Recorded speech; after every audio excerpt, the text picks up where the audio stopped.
సిద్దిపేట జిల్లా గజ్వేల్లోని ప్రాథమిక ఆరోగ్య కేంద్రం శ్రీగిరిపల్లి పరిధిలో బస్తీ దవాఖానా కోటమైసమ్మ బస్తీ దవాఖానా వద్ద జాతీయ డెంగ్యూ దినోత్సవం సందర్భంగా ర్యాలీ నిర్వహించారు.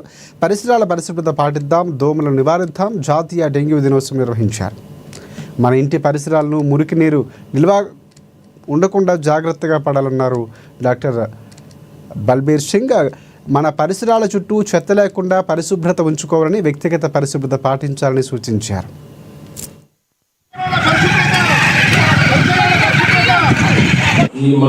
మన ఇంట్లో వాటర్ అనేది స్టాగ్నెట్ కాకుండా, అంటే నీళ్ళు నిలవకుండా నీటిని తొలగించడం వల్ల మనకి డెంగ్యూ దోమలని మన ఇంట్లో రాకుండా మన ఇంటి చుట్టుపక్కల రాకుండా మనం కాపాడుకోవచ్చు.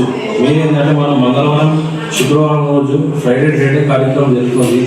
ఆ కార్యక్రమం రోజు ఏంటంటే మనకి ఇంటి లోపల, ఇంటి బయట, ఇంటి చుట్టుపక్కల మన కొబ్బరి చిప్పలు, మన టైర్లు, ప్లస్ ఐస్ క్రీమ్స్, గ్లాసులు, కప్స్, ప్లస్ పాత మన ఇంటి టెర్రస్ మీద పాత కూలర్లు పెట్టేసేసి అలా వాటర్ ఎక్కడెక్కడైతే మన నీళ్ళు స్టాగ్నెట్ అవుతుంది, నీళ్ళు జమ అవుతుంది, అక్కడ ఈ డెంగ్యూ లార్వా అనేది బ్రీడింగ్ చేస్తుంది.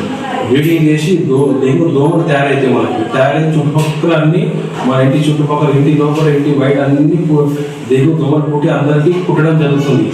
దీనికి మనం ఏంటంటే ఈ వాటర్ని ఈ నీటి లెవెల్ లేకుండా చేస్తే ఆటోమేటిక్ ఈ లార్వా స్టేజ్ అని మనం డెంగ్యూ దోమలని మనం తొలగించే